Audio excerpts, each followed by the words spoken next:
दोस्तों, आज हम ऑन्कोलॉजी के बारे में जानेंगे। ऑन्कोलॉजी में बहुत सारे डिजीज़ आते हैं। सबसे पहले हम ऑन्कोलॉजी होता है क्या उसके बारे में जानेंगे। ऑन्कोलॉजी मतलब क्या होता है? कैंसर। कैंसर के बारे में अध्ययन करेंगे, है ना, स्टडी ऑफ कैंसर। इसमें पहला कैंसर में आता है जैसे कि कोई भी नियोप्लाज्म। नियो मतलब होता है न्यू मतलब न्यू, और प्लाज्म मतलब होता है ग्रोथ, है ना। तो हम बोल सकते हैं कि new growth of the cell is called neoplasm बोल सकते हैं, है ना। तो इसमें हम देखेंगे आगे। पहला टॉपिक हम पढ़ेंगे कैंसर क्या होता है, कैंसर, अबाउट ऑफ कैंसर पढ़ेंगे। दूसरा पढ़ेंगे इसमें रिस्क फैक्टर कैंसर का। तीसरा पढ़ेंगे हम क्लिनिकल मैनिफेस्टेशन। चौथा पढ़ेंगे इसके बारे में डायग्नोस्टिक एवल्यूएशन। पाँचवा है मैनेजमेंट ऑफ कैंसर, कैसे इसका मैनेजमेंट करते हैं। छठा है नर्सिंग मैनेजमेंट, है ना। तो पहला हम पढ़ते हैं अबाउट ऑफ कैंसर, कैंसर के बारे में क्या है। तो हम पहले पढ़ेंगे ऑन्कोलॉजी। ऑन्कोलॉजी क्या होता है? Study of cancer is called oncology. Cancer के बारे में अध्ययन करते हैं उसको बोलते हैं ऑन्कोलॉजी।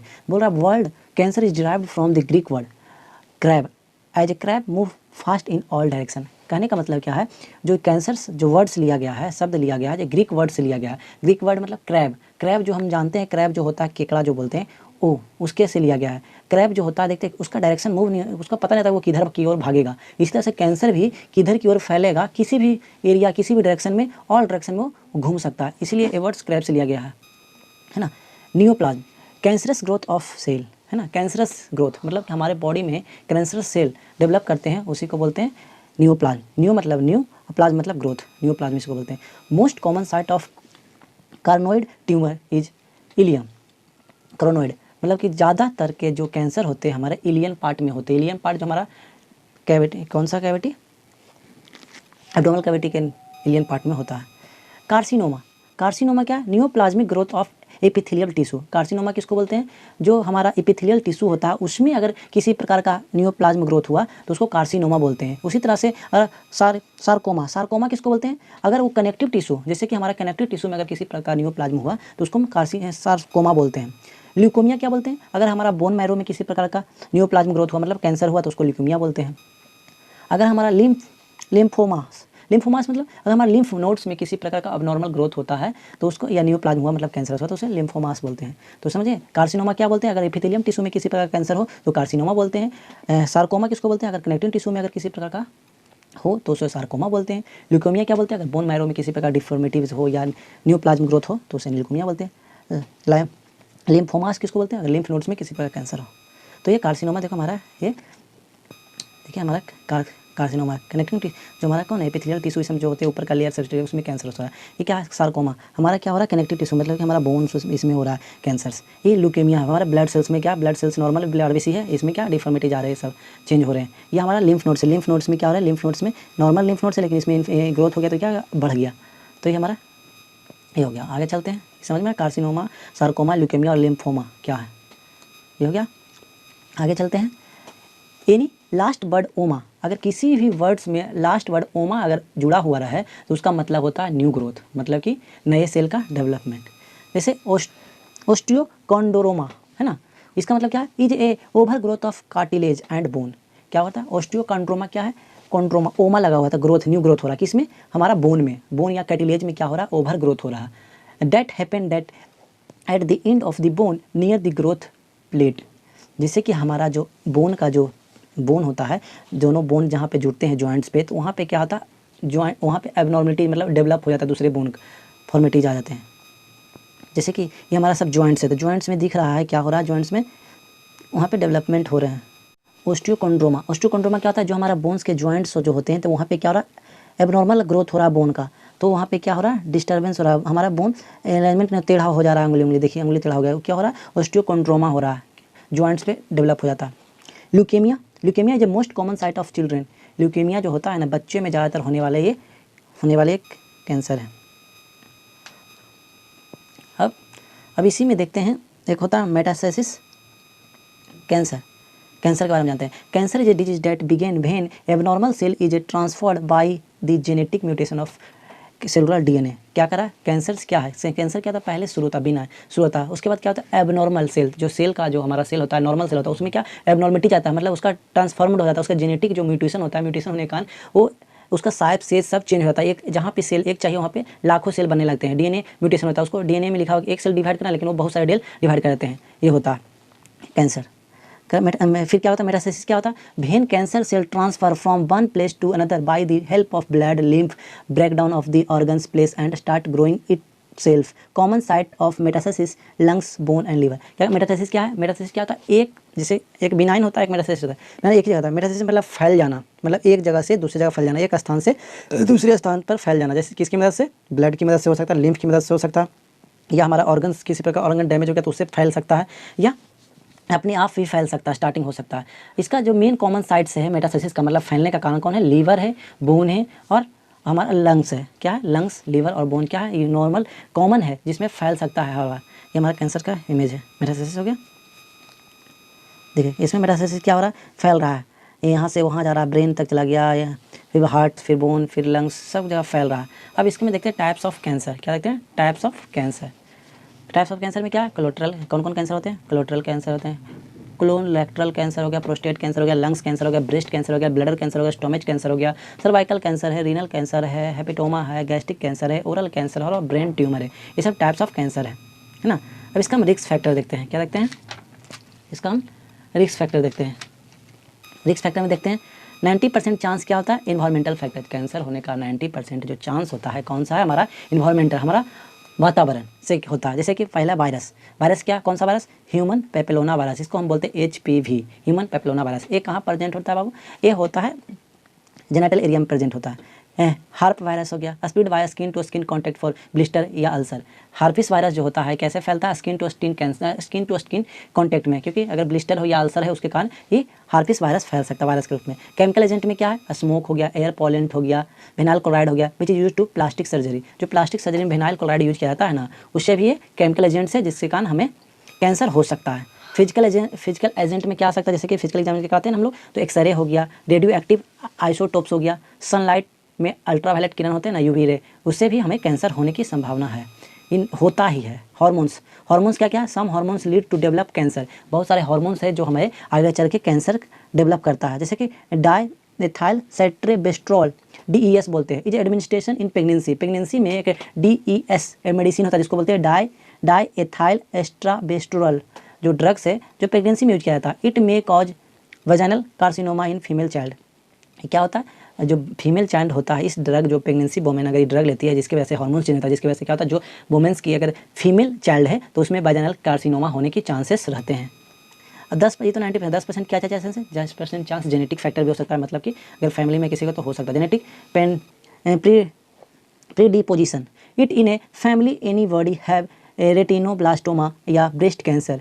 अगर उसके फैमिली में किसी को अगर रेटिनोब्लास्टोमा मतलब कि उसके आँख की बीमारी है या ब्रेस्ट कैंसर का बीमारी है, तो अगर उसको चांस हो सकता है आगे चलकर उसकी बहन या उसकी बेटी को होने का चांस हो सकता है। अब इसका हिस्टोलॉजिकल एनालिसिस, क्लासिफिकेशन, ग्रेडिंग। अब इसका ग्रेडिंग देखते हैं कैसे ये ग्रेड इसका मिलता है ना। Grading systems.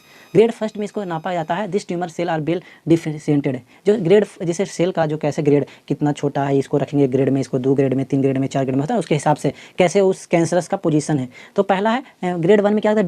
D tumour cell are well differentiated. इसमें क्या होगा? जो ट्यूमर्स होते हैं ना वेल डिफरेंशिएटेड, मतलब कि इसमें थोड़ा सा सेल में क्या आता है? चेंजेज आता है। जैसे कि इसको बोल सकते हैं माइल्ड एंड डिस्प्लेसिया को हम लोग बोलते हैं एबनॉर्मल ग्रोथ, है ना। दूसरा grade 2, tumour cell are moderate deficient, मतलब इसमें क्या होता है? थोड़ा सा मॉडरेट डिस्फेसिया होता है, मतलब कि थोड़ा सा ही चेंजेस आएगा। फिर तीसरा ग्रेड 3 में the tumour cells are poor deficient, इसमें क्या होता है? सीवियर डिस्प्लेसिया होता है ना, इसमें सीवियर डिस्प्लेसिया होता है। चौथा ग्रेड 4 में द ट्यूमर सेल आर अनडिफाइंडेड, इसमें अनाप्लेक्सिया होता है, पूरा तरीके से ब्रस्ट होता है, मतलब इसका डिफिशिएंट नहीं, पूरी तरीके से पूरा फैल जाता है बॉडी में, ग्रेड 4 तक चलाता है।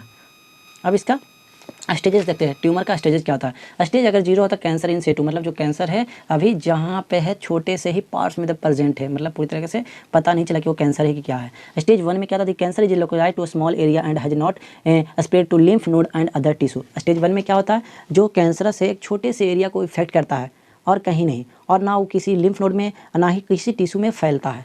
स्टेज 2 में क्या होता है? The cancer has growth but it has not spread. Stage 2 में क्या होता है, कैंसर जो होता है थोड़ा थोड़ा ग्रोथ होता है, बड़ा होता है, लेकिन कहीं फैलता नहीं है, मतलब छोटा सा स्थान से थोड़ा सा बड़ा होता है, लेकिन वो फैलता नहीं है। स्टेज 3 में क्या होता है, cancer as grow larger and this possible spread to lymph node and other tissue. Stage 3 में क्या होता है, जो कैंसर सेल है बहुत ज़्यादा मतलब ग्रो कर लेता है, बहुत ज़्यादा ग्रो करता है, बड़ा होता है, पॉसिबली मतलब हो सकता है कि वो लिम्फ नोड्स में भी पहुँच जाए और टिश्यू में भी पहुँच जाए। स्टेज 4 में क्या होता है, स्टेज 4 मतलब कि मेटास्टेसिस हो गया, मतलब कि पूरा जो कैंसर से फैल गया एक जगह से दूसरी जगह, मतलब कि ब्लड के माध्यम से कहीं और कैंसरस चला गया। This cancer is spread to the other organs of the body के कोई भी अलग अलग पार्ट्स में क्या हो गया, फैल जाता है। स्टेज 4 जिसको मेटास्टेसिस भी बोलते हैं, एक जगह से दूसरी जगह फैलना।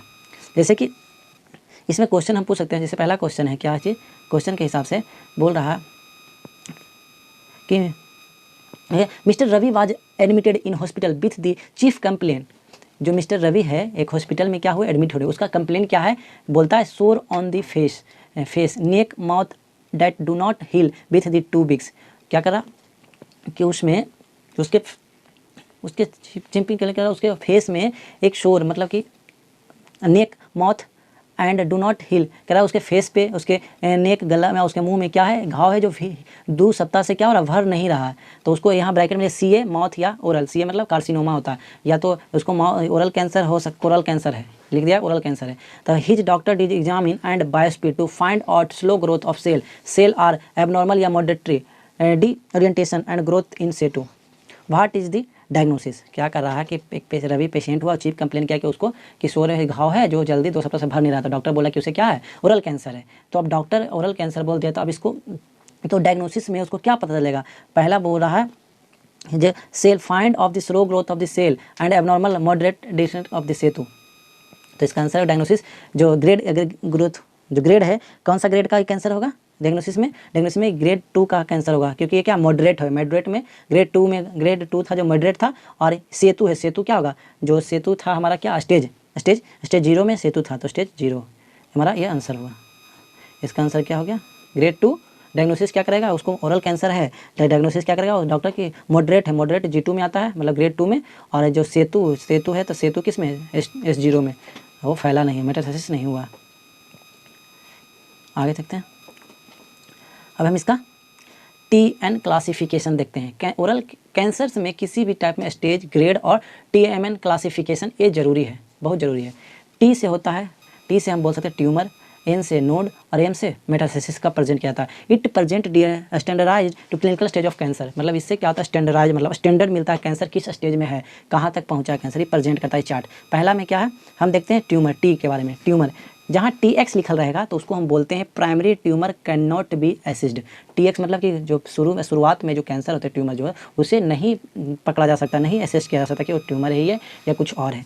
अगर T0 लिखा है तो no evidence of primary tumour, फिर चेक किया तो ना किसी प्रकार एविडेंस पाया जाएगा कि वो पेशेंट को ट्यूमर ही है, T0। अगर T1 है तो ट्यूमर इज लेस देन, अगर T1 अगर स्टेज है तो उसको जो ट्यूमर का साइज होगा 2 सेंटीमीटर से छोटा होगा। अगला T2 क्या है, tumour is a more than 2 centimetre और less than 5 centimetre. T2 stage में क्या होगा, उससे जो ट्यूमर का साइज होगा 2 सेंटीमीटर से बड़ा और 5 सेंटीमीटर से छोटा होगा। T3 में क्या होगा, tumour is a more then 5 centimetre. T3 क्या है, ट्यूमर का साइज होगा 5 सेंटीमीटर से बड़ा होगा। T4 में क्या होगा, T4 में इसका कोई शेप और साइज पता नहीं चलेगा, वो उसका एबनॉर्मल ग्रोथ होगा, एनी साइज क्या हो सकता है, और वो ज़्यादातर क्या हो सकता है, ब्रोकन भी हो सकता है, ट्यूमर फट भी सकता है, फट के मेटास्टेसिस भी होता है, फैल भी सकता है एक ऑर्गन से दूसरे ऑर्गन में, T4 में। अब आते हैं हम दूसरा N मतलब नोड, लिम्फ नोड जिसको बोलते हैं। तो इसमें भी X जुड़ा, मतलब कि इसको जो रीजनल लिम्फ नोड से उसमें कैन असिस्ट नहीं कर सकते कि वो कैंसर ही है। N0 में कोई रीजनल नोड्स में मेटास्टेसिस मतलब किसी में फैला हुआ हमारा ट्यूमर नहीं है।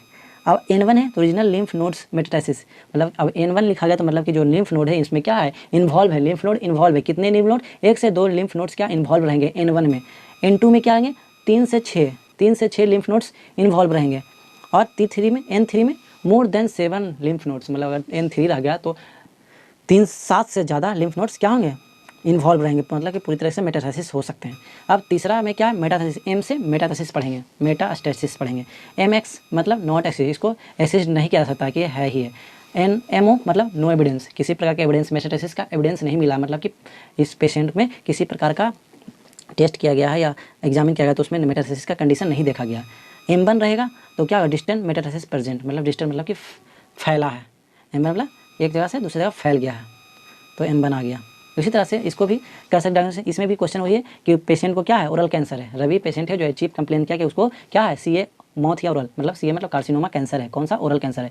डॉक्टर एग्जामिन करेगा, बायोप्सी किया, तो बायोप्सी करेगा फाइंड आउट, क्या फाइंड आउट करेगा कि बायोप्सी किया तो उसको क्या पता चला, बायोप्सी मतलब टिश्यू के पार्ट्स को निकालना, छोटा सा टिश्यू जो और कैंसर टिश्यू है उसको बाहर निकाला। उसमें क्या देखा कि ट्यूमर का जो साइज है ना 4 सेंटीमीटर है। क्या है, ट्यूमर का जो साइज है 4 सेंटीमीटर है। ये हुआ। Initial involvement of lymph node are present. Initial मतलब शुरू में लिम्फ नोड्स भी प्रेजेंट है। क्या है, लिम्फ नोड्स भी इसमें क्या है, प्रेजेंट है। मतलब कि इनिशियल्स में मतलब कि इनिशियल मतलब 1-2 लिम्फ नोड्स भी प्रेजेंट है। नो एविडेंस ऑफ मेटास्टेसिस मतलब कि M1 मतलब M मेटास्टेसिस नहीं हुआ, मतलब मेटास्टेसिस नहीं हुआ। तो डायग्नोसिस में क्या मिलेगा, डायग्नोसिस में अगर इसमें पूछा ट्यूमर का साइज 4 सेंटीमीटर है तो कौन सा ट्यूमर स्टेज में रहेगा, T1 कौन होगा, फिर उसके बाद N क्या होगा और M क्या होगा, ये पूछ रहा है। तो ये पूछे तो ट्यूमर का साइज, इसका आंसर देख लेते हैं। तो T1 होगा 4 सेंटीमीटर है, तो 4 सेंटीमीटर हम लोग क्या पढ़े हैं, 4 सेंटीमीटर जाएगा तो T2 में जाएगा। T2 में हम क्या बताएं कि ट्यूमर का साइज 2 सेंटीमीटर से ज़्यादा और 5 सेंटीमीटर से छोटा होता है। इसमें इनिशियल लिम्फ नोड प्रेजेंट है, लिम्फ नोड M1 बोल रहा था। M1 में क्या बोले थे हम कि 1 से 2 लिम्फ नोड्स प्रेजेंट होते हैं। नो एविडेंस ऑफ मेटास्टेसिस मतलब कि मेटास्टेसिस का कोई एविडेंस नहीं मिला। नो एविडेंस मतलब MO वो जी मतलब किसी प्रकार का एविडेंस नहीं होता। इस क्वेश्चन इसी से रिलेटेड था। इससे भी दूसरा क्वेश्चन और है। दूसरा क्वेश्चन क्या है, वही पेशेंट वही है बायोप्सी का मिस्टर सोनू, ये दूसरा क्वेश्चन है। Mister Sonu got admit to undergoes lymph node biopsy. Mister Sonu है एडमिशन हुआ किस लिए, लिम्फ नोड बायोप्सी करने के लिए। तो उस इन्वेस्टिगेशन रिपोर्ट में क्या, इन्वेस्टिगेशन रिपोर्ट में स्टेट में that is no involve of primary tumour. इसमें क्या पाया जाए, इन्वेस्टिगेशन में क्या पाया जाए, no evidence of primary tumour, no regional lymph nodes और डिस्टेंट मेटास्टेसिस प्रेजेंट। करा नो ना प्राइमरी ट्यूमर पाया गया और ना ही लिम्फ नोड प्रेजेंट है और डिस्टेंट मेटास्टेसिस भी प्रेजेंट है। This stage has disease based on TMN classification is. इसमें क्लासिफिकेशन क्या होगा, ना ही प्राइमरी ट्यूमर है और ना ही रीजनल लिम्फ नोड प्रेजेंट, लेकिन मेटास्टेसिस हुआ है। तो क्या होगा इसका आंसर, नो एविडेंस मिलेगा T0 होगा, नो रीजनल लिम्फ नोड भी नहीं तो N0 होगा, मेटास्टेसिस है तो M1 होगा। तो ऑप्शन नंबर C हो सकता है, C हो गया। अब करेक्टराइज ऑफ न्यूप्लाज्म का करेक्टराइज मतलब करेक्टर्स कैसा है कि उसका करेक्टर्स कैसे होंगे, है ना। करेक्टर्स मतलब वो कैसे, मतलब जो करेक्टराइज होते हैं ना, करेक्टर्स मतलब कैसे फैलेंगे बढ़ेंगे, कितना साइज का होता है, कितना छोटा होता है, कौन बढ़ते हैं कौन फैलते हैं, ये सेम चीज़ देखा जाता है। तो इसमें देखते हैं करेक्टराइज में देखेंगे एक बिनाइन होता है एक मैलिग्नेंट होता है। बिनाइन क्या होता है, जो कैंसर सेल जहाँ पे हुए वहीं पे रहते हैं, एक ऑर्गन्स में जहाँ पे हैं वहीं पे होते हैं, उसे बिनाइन बोलते हैं। मैलिग्नेंट किसको बोलते हैं, एक ऑर्गन से दूसरे ऑर्गन में फैल जाता है, मतलब फैलने वाले कैंसर से मैलिग्नेंट बोलते हैं। तो पहला करेक्टराइज में क्या होता है, इसका स्पीड ऑफ ग्रोथ। पहला करेक्टराइज क्या है, speed of growth. Speed of growth किसका देखेंगे, बिनाइन का देखेंगे और मैलिग्नेंट का देखेंगे। तो बिनाइन का स्पीड ऑफ ग्रोथ क्या था, स्लोली धीरे धीरे होता है, लेकिन मैलिग्नेंट का रैपिडली मतलब बहुत तेज़ी से होता है। दूसरा मोड ऑफ ग्रोथ, करेक्टराइज क्या है, मोड ऑफ ग्रोथ। बिनाइन का क्या होता है mode of growth, not infiltrate of surrounding tissue. इसमें क्या था, किसी भी प्रकार के टिश्यू सराउंडिंग टिश्यू नहीं इन्वॉल्व होते हैं, लेकिन इसमें में हो सकते हैं मैलिग्नेंट में। तीसरा कैप्सूल, किसका कैप्सूल, तो बिनाइन का it is encased in capsule. Capsule मतलब कि एक पैकेज में, तो बिनाइन जो होता है एक कैप्सूल में ही रहता है प्रेजेंट, जहाँ पे वहीं रहता है, लेकिन मैलिग्नेंट में नो कैप्सूल, किसी प्रकार का कोई पे कैप्सूल नहीं होता। चौथा है सेल, इसका सेल, तो बिनाइन का सेल क्या था, डिफरेंशिएटेड टू सेल, मतलब कि बिनाइन का जो सेल है उसको हम बता सकते हैं कितने सेल में हुआ है, कितने सेल डेवलप हुए हैं, लेकिन मैलिग्नेंट में नहीं हम बता सकते, इसको डिफरेंशिएट नहीं कर सकते हैं। पाँचवा में रीऑकरेंस मतलब कैसा दिखते हैं, नॉट कम आफ्टर सर्जरी। रीऑकरेंस मतलब जैसे सर्जरी करिए तो फिर रीऑकरेंस में बार बार आना। बिनाइन में क्या था, अगर उसको सर्जरी कर दिए तो उसके बाद दोबारा नहीं आएगा, लेकिन मैलिग्नेंट में सर्जरी करने के बाद भी आ सकता है, में आ भी सकता है। छठा कैरेक्टराइज मेटास्टेसिस, बिनाइन का मेटास्टेसिस नेवर, ये बिनाइन जो था कभी भी फैल नहीं सकता है, लेकिन मैलिग्नेंट क्या होता है कॉमनली होकर ये हमेशा फैल सकता है। छठा प्रोजेनेसिस मतलब इसका रिकवरी कैसा, रिकवरी रेट कैसा है, तो इसका क्या है कि बिनाइन का गुड प्रोजेनेसिस इफ सर्जरी रिमूव, अगर बिनाइन कैंसर्स को रिमूव कर देंगे सर्जरी के माध्यम से तो जल्दी रिकवर करता है, लेकिन मैलिग्नेंट में ऐसा नहीं है। डिपेंड ऑन सेल, क्या करता है, सेल पे डिपेंड करता है, वो सेल कर भी सकता है नहीं भी कर सकता है ना। जैसे अभी पढ़ा है करेक्टरिस्टिक्स ऑफ न्यूप्लाज्म, तो उसी से एक क्वेश्चन है क्या है, neoplasm can be classified as either benign and malignant. जो न्यूप्लाज्म होते हैं या तो उसे बिनाइन कैरेक्टराइज करते हैं या तो मैलिग्नेंट करते हैं। उसी पर से बोल रहा है जो मैलिग्नेंट है, मैलिग्नेंट का जो इसमें जो फॉलोइंग 4 गो ऑप्शन दिया है इसमें क्या कौन नहीं है। तो मैलिग्नेंट तो मेटास्टेसिस होता है, फैल सकता है। इन्फ्लेटेड सराउंडिंग टिश्यू, ये आसपास के टिश्यू को भी इन्फेक्टेड कर सकता है। चौथा ऑप्शन है पुअरली डिफरेंशिएटेड, मतलब इसे डिफरेंशिएट नहीं कर सकते, कितना बड़ा हो सकता है कैसे होता है। ऑप्शन इसको हम सी ले सकते हैं कि इनकैप्सुलेटेड मतलब ये कैप्सूल में नहीं रहता, कैप्सूल में कौन रहता है, बिनाइन रहता है, तो हम ले सकते हैं। अब हम आगे चलते हैं, अब पाते हैं क्लिनिकल मैनिफेस्टेशन जिसे वार्निंग साइन भी बोलते हैं, है ना। तो ये वार्निंग साइन का जो शॉर्टकट की है कैप्शन अप, है ना। तो उसका सी से जो सी है पहला कैपिटल है सी से क्या हो सकता है, change in bowel and bladder habits. अगर कैंसर्स है तो उसको क्या होगा, बॉवल्स और ब्लडर हैबिट्स वो चेंजिंग आएगा, उसमें यूरिनेशन करने में, यूरिन स्टोर करने में, ये सब में दिक्कत होंगी, उसमें चेंजेज आएंगे ब्लडर में। ए से ए sore throat does not heal, इसमें क्या होगा, किसी प्रकार का अगर सोर है मतलब कि घाव है तो वो जल्दी नहीं भरेगा कैंसर में। ए यू, अब यू आते हैं यूजुअली ब्लीडिंग एंड डिस्चार्ज, इसमें क्या होगा, ज़्यादातर ब्लीडिंग होगा और डिस्चार्ज मतलब बहुत सारे घाव ब्लीडिंग होते रहेंगे। यू से ई से थिंकनिंग या lymph nodes is breast and airways, thickening मतलब लिम्फ नोड्स में मोटापा गया, ब्रेस्ट में किसी प्रकार नोड्स बन जाएंगे। टी से आई इनडाइजेशन डिस्फेजिया, मतलब कि आई से क्या, इनडाइजेशन मतलब कि उसे डाइजेशन मतलब भोजन बढ़िया से नहीं पच पाएगा, या डिस्फेजिया मतलब डिफिकल्टी इन सोलोइंग मतलब उसे जो खाना खाएगा उसे जल्दी आसानी से सोलो नहीं कर सकता, निगल नहीं सकता है। वो से obvious changes in the size colour and shape, वो से ऑब्वियस मतलब उसका जो साइज है, कलर है और शेप सब में चेंजेज आएगा, चेंज होगा। इनसे नेगिंग कफिंग मतलब कि सूखा कफ आएगा। यू से अनएक्सप्लेन्ड वेट लॉस, पता ही नहीं चलेगा उसका वेट अचानक घट जाएगा। पी से परसिस्टेंस एनीमिया मतलब कि एकदम डिक्रीज इन आरबीसी, अचानक आरबीसी का और विटामिन 12 का क्या डिक्रीज होगा। अब आते हैं डायग्नोस्टिक एवेल्यूएशन। डायग्नोस्टिक एवेल्यूएशन क्या करेंगे, इसमें पहले फिजिकल एग्जामिनेशन करेंगे, फिजिकल एग्जामिनेशन मतलब हेड टू टो एग्जामिन करेंगे, उससे पूछा जाएंगे क्या प्रीवियस हिस्ट्री, पास्ट हिस्ट्री सब उससे पूछेंगे डायग्नोस्टिक एवेल्यूएशन में। फिर हिस्ट्री कलेक्शन लेंगे, हिस्ट्री कलेक्शन किसी प्रकार का किसी फैमिली में तो नहीं है या उससे पहले कि ट्रीटमेंट कराया कि नहीं, सब लेंगे। इमेजिंग स्टडी करेंगे, इमेजिंग स्टडी में क्या करेंगे हम लोग, अगर ब्रेस्ट कैंसर है तो मेमिनोग्राफी करेंगे, x-ray in female breast, MRI करेंगे, मैग्नेटिक रेजोनेंस इमेज करेंगे, फ्लोरोस्कोपी करेंगे, real time moving image. Fluoroscopy आता है जो रियल टाइम होता है मूविंग इमेज मतलब उसका जो रियल टाइम जो प्रेजेंट टाइम है वो उसका इमेज लेंगे। इंडोस्कोपी करेंगे, पेट प्रोटोन इमल्सन टोमोग्राफी करेंगे, सीटी स्कैन करेंगे, न्यूक्लियर मेडिसिन इमेज करेंगे, अल्ट्रासोनोग्राफी भी कर सकते हैं, ये सब इमेजिंग स्टडी है। वायोस्पी कर सकते हैं, वायोस्पी मतलब टिश्यू का छोटा सा टिश्यू पार्ट्स कट करके उसको एग्जामिन करना। साइटोलॉजिकल एग्जामिनेशन कर सकते हैं, पाइपा स्पैम, साइटोलॉजिकल स्पैम, पाइपा स्पैम मतलब एक पाइपा स्पैम उसका जो टिश्यू को स्वैप करके उसको लेते हैं, उसका टेस्ट किया जाता है। ये है मेमिनोग्राफी, ये है ना, ये है इसमें एंडोस्कोपी जिस कहता है एक्सरे, फ्लोरोस्कोपी फ्लोर पे सुखा का स्कोपी आता है, ये क्या एंडोस्कोपी है, ये पीईटी है, प्रोटॉन इमल्सन टोमोग्राफी हो गया, सिग्मोइडोस्कोपी हो गया, सिग्मोइड मतलब सिग्मोइड कोलम में कैमरा को डालकर एग्जामिन करना, क्लोनोस्कोपी क्लोन में डालकर देखना अगर कैंसर हो गया तो। ये पाइपा स्पैम, बायोस्पी टिश्यू को कट करके लेते हैं, टिश्यू को नीडल है, नीडल से टिश्यू निकालते हैं। यह पाइपा स्पैम, पाइपा स्पैम मतलब कि वजाइना या में क्या स्पैम ये टिश्यू है, इसको स्पैम करके निकालते हैं, जिसके बाद चेक करते हैं, एग्जामिन करते हैं। ये अल्ट्रासोनोग्राफी है, इससे चेक किया जाता है। अब आते हैं हम लोग मैनेजमेंट ऑफ कैंसर, कैंसर को कैसे मैनेजमेंट कर सकते हैं।